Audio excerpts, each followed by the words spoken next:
আসসালামু আলাইকুম ভাই, কেমন আছেন? আশা করি আল্লাহর অশেষ রহমতে সবাই ভালো আছেন। আজকে আমি আপনাদের জন্য নতুন একটি ভিডিও নিয়ে হাজির হয়েছি। আজকে আমরা যাবো রোজ গার্ডেন। তো তার জন্য আপনারা পুরো ফুল ভিডিওটি দেখতে থাকুন। আর এখানে যাওয়ার সময় একটি সিনেম্যাটিক ড্রামা হচ্ছিল, তো সেটাও দেখে নিলাম। এই যে হচ্ছে আমরা গেছি ওরা যদি আমাদের ছোটো ভাই থেকে আমরা তিমুনো যাচ্ছি। তো আপনারা 2%, এটা হচ্ছে গিয়ে যাওয়ার আগে বলদা গার্ডেন বাজে। তো আমরা সেটাকে একটি ভিডিও করে নিলাম আপনাদের দেখার জন্য। তো আমরা এখান থেকে চলা শুরু করলাম, একটি রিক্সা নিলাম চারজনে ভাড়া দেওয়ার জন্য। চারজনের ভাড়া রাখছিল 40 টাকা, কিন্তু একটুখানি পথ তাই এত টাকা পরিমাণে রেখেছিল, যার কারণে আমাদের খুবই খারাপ লাগছিল। দেন উপরে দেখলাম কি নান্দনিক চিত্র, যা দেখে খুবই ভালো লাগলো ব্রিজের নিচে। তো আমরা সেই পদ্ধতি চলা শুরু করলাম রোজ গার্ডেনের উদ্দেশ্যে। এদিকে যাওয়ার আগে একটা কথা বলে রাখি, আপনারা যারা যাবেন তারা অবশ্যই একটি স্টুডেন্ট কার্ড নিয়ে যাবেন। আর স্টুডেন্ট কার্ড নিয়ে গেলে অবশ্যই ছাড় পাবেন, কারণ আমাদের মতো বাস খেতে হলে তাহলে স্টুডেন্ট কার্ড নিয়ে যাবেন না। যাই হোক, বাস খাওয়ার থেকে না খাই ভালো। তো আমরা এখন চলে আসলাম রোজ গার্ডেনে। তো আপনারা দেখতে পাচ্ছেন এখানে প্রচুর পরিমাণে মানুষ এসেছে এই রোজ গার্ডেনের ভিতরে, বেশিরভাগই পোলা মাইয়া, অ্যান্ড খালি আমরাই খালি পোলা। তো আমরা এখন সামনে থেকে চলে এসেছি।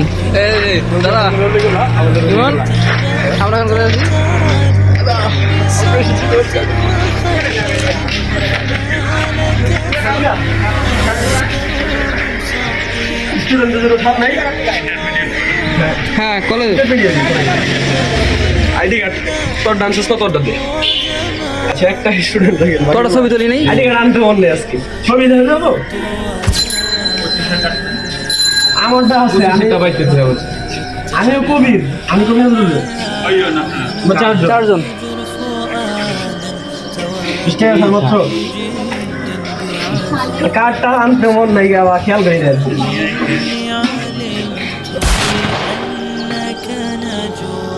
অবশেষে 30, 30, 60, 60, 60, 120 টাকার কার্ড আমরা খালি 100 টাকা দিয়ে আনলাম, কারণ একজনের স্টুডেন্ট কার্ড ছিল আর কেউ স্টুডেন্ট কার্ড নেয়। তো এখানে আপনাদের টিকিটটি জমা নিয়ে নেবে, অ্যান্ড দেন আপনারা যখন ব্যাক করবেন তখন আর প্রবেশ করতে পারবেন না। আর যখন প্রবেশ করবেন তখন আবার আপনাদের টিকিট কিনে নিতে হবে। আরে ভাই, দৃশ্যটা করালে বিদের। যাই হোক, আপনারা যারা আমাদের চ্যানেল নতুন তারা অবশ্যই আমার চ্যানেলটি সাবস্ক্রাইব করে দিয়ে করলে পাশে থাকবেন। That's it. এখানে রয়েছে ভাস্কর্য, অ্যান্ড দেন তার পাশে রয়েছে একটি ছোট রিভার, দূরও ছোটো পন্ট, এটা দেখতে খুবই সুন্দর। অ্যান্ড দেন তার পাশে রয়েছে তাজমহল। তাজমহল বলতে কি সুন্দর একটি বাড়ি, যে আমি জানি না। আর বেচারা, আপনাদের একটা কথা বলে রাখি, এখানে যারা যাবেন তারা অবশ্যই বুঝে যাওয়া শুনে যাবেন, কারণ এখানে চিপাগুলির ভেতরে অনেকটা রিস্ক থাকে। কারণ আমরা তো চিপাগুলির ভেতরে আসছিলাম, তো তার কারণে একটা রিস্ক। যাই হোক, এই রোজ গার্ডেনটি একটি অস্বাভাবিক সৌন্দর্য জিনিস, বাট এখানে খালি পোলার মাইয়ারা কী করবো, আর আমরা খালি সিঙ্গেল, এর লিগে ঘুরতে কষ্ট হয়েছিল। এখানে ছবি তোলার জন্য আপনারা ক্যামেরাম্যান পেয়ে যাবেন। ক্যামেরাম্যান দিয়ে আপনারা ছবি তুলতে পারবেন। ক্যামেরাম্যানের ছবি সম্ভবত 5 টাকা বা 10 টাকা করে ছবির পিস থাকতে পারে। তো আমরা তো যেহেতু আইফোন লেগে গেছিলাম, তো আমাদের কোনো ছবি তোলার টাকা লাগে নেই, কারণ আইফোনও কম না। আর হ্যাঁ গাইস, এখানে কিন্তু দিন ভরে খোলা থাকে, দিনের 5টা থেকে শুরু, জন্য সন্ধ্যার সময় পর্যন্ত খোলা থাকে, দেন তারপর আবার বন্ধ হয়ে যাবে। তো ওই সময়কাল আপনারা আর কি প্রবেশ করতে পারবেন। আর এটা পুরোই উন্মুক্ত, তো সবার জন্য উন্মুক্ত, বাংলাদেশি নাগরিক, বাইরের কান্ট্রির নাগরিক। Assalamu alaikum. Now we are stay in the rose garden. So please subscribe my YouTube channel and waiting for comment. ए बड़ा তোরা কি গোলাপ ফুল उसके लिए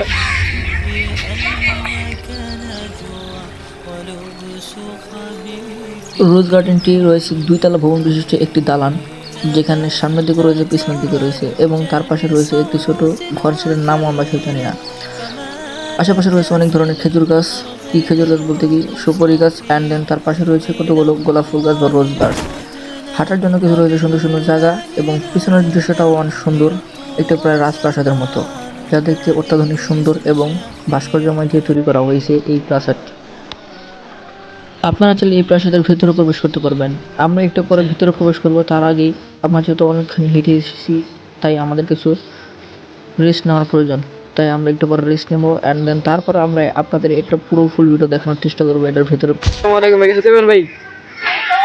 আইসি ভালো লাগছে, কিন্তু ভাই কষ্ট একটাই, সবাই ভালো হয়েছে ভাই আছে। বিয়ে করতে বলো তাহলে, এবার বিয়ে কর, তো বিয়ে কর, করো দিচ্ছি বিয়ে কর। এই ও গাইস, তো ওই রোজ গার্ডেনের মূল উদ্দেশ্য এই প্রাসাদটি। তো আমরা এখন এটার ভেতরে প্রবেশ করবো এবং দেখবো এটার ভেতরে কী কী আছে, আপনাদেরকেও দেখাবো।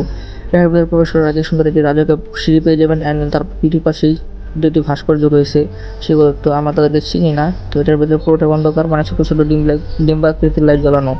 তো আপনারা দেখতেই পাচ্ছেন ডিম্বাকৃতির লাইটগুলো খুবই সুন্দর দেখতে, এবং এর ভেতরের দৃশ্যটাও খুবই কড়া।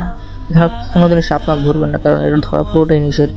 কোনো জিনিস ধরা বা ছোঁয়া বা নাড়াচাড়া করা এগুলো নিষেধ। আর যদি ধরা পড়েন তাহলে মায়ের খেতে পারেন, করে না।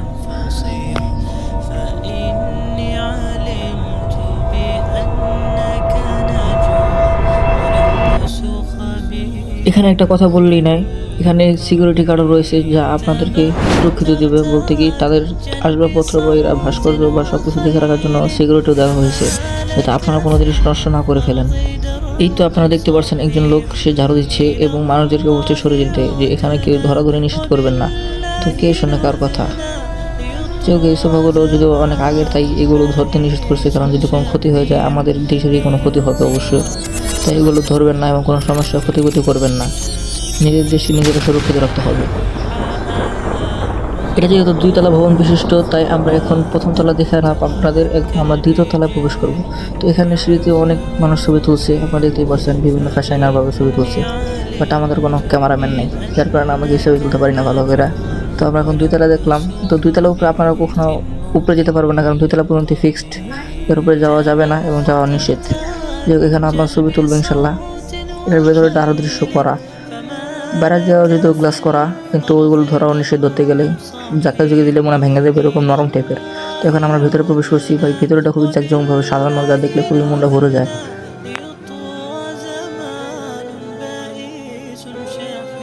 তো এখন আপনাদের কিছু ইতিহাস আমরা জানাবো। তো চলুন ইতিহাস শুরু করা যাক।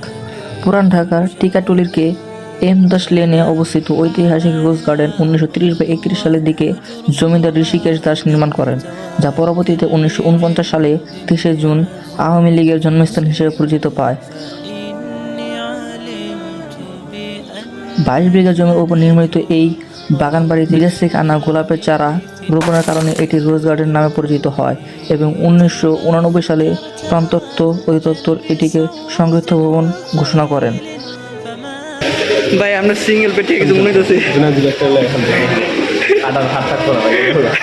ভাই আমরা সিঙ্গেল পেটে কিছু মনে হচ্ছে, কিছু বলবেন? তৎকালীন ধনাঢ্য ব্যবসায়ীরা ঋষিকেশ দাস বলদা গার্ডেন অনুষ্ঠানের অপমান থেকে প্রতিশোধ নিতে নিজের বাগানবাড়ি হিসেবে এটি গড়ে তোলেন। প্রাঙ্গণে বিভিন্ন দেশি বিদেশি গোলাপের সমারোহ ছিল, তাই এর নাম রাখা হয় রোজ গার্ডেন।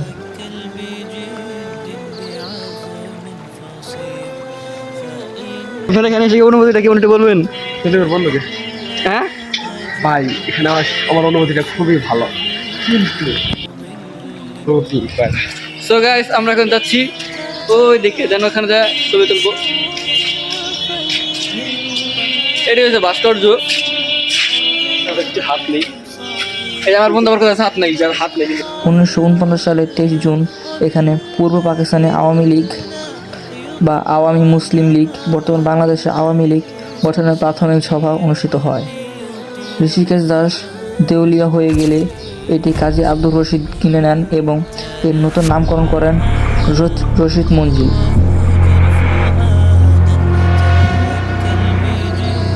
আসসালামাইকুম গাইস, 11 দোকানে ভাই সাবস্ক্রাইব করেন, সাবস্ক্রাইব কিছু কষ্ট লাগে বেটা, জলদি করেন, জলদি সাবস্ক্রাইব করেন আর বাইনা ছেড়ে আপনাদের এখানে লিগে এত জায়গায় ঘুরতে আসি, আর আপনারা যদি সাবস্ক্রাইব না করেন হইলো তাদের সামনে লাগবে না। ইয়া ভাই মেমোরি করতে পারবি ফাউল, সাবস্ক্রাইব করেন না। তাই আমরা সবাই বয়ে রয়েছি অনেকক্ষণ। ট্রাকটা বাজার ইমন দেখতো 3টা 20 বাজার, যেটা অনেকক্ষণ ঘোরা করে গেলাম, ছবি মুভি তুললাম।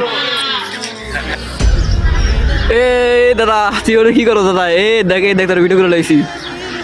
হে দাদা এমনি টাকা দাদা, ইয়া এই দাদা I don't understanding. এই দেখো রাইট নাও আমরা এখন বের হয়ে যাবো। তো আমাদের ঘোরাঘোরা শেষ, এখানে অনেক সুন্দর সুন্দর দৃশ্য দেখলাম, অনেক সুন্দর সুন্দর মেয়ে দেখলাম। পড়া বেড়া যাই হোক গা।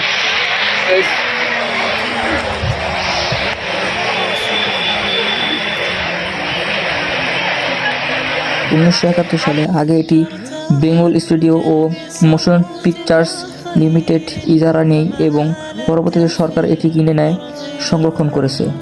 1970 থেকে 1990 এর দশক পর্যন্ত এটি বিভিন্ন চলচ্চিত্র ও নাটকের শুটিং স্পট হিসাবেও জনপ্রিয় ছিল।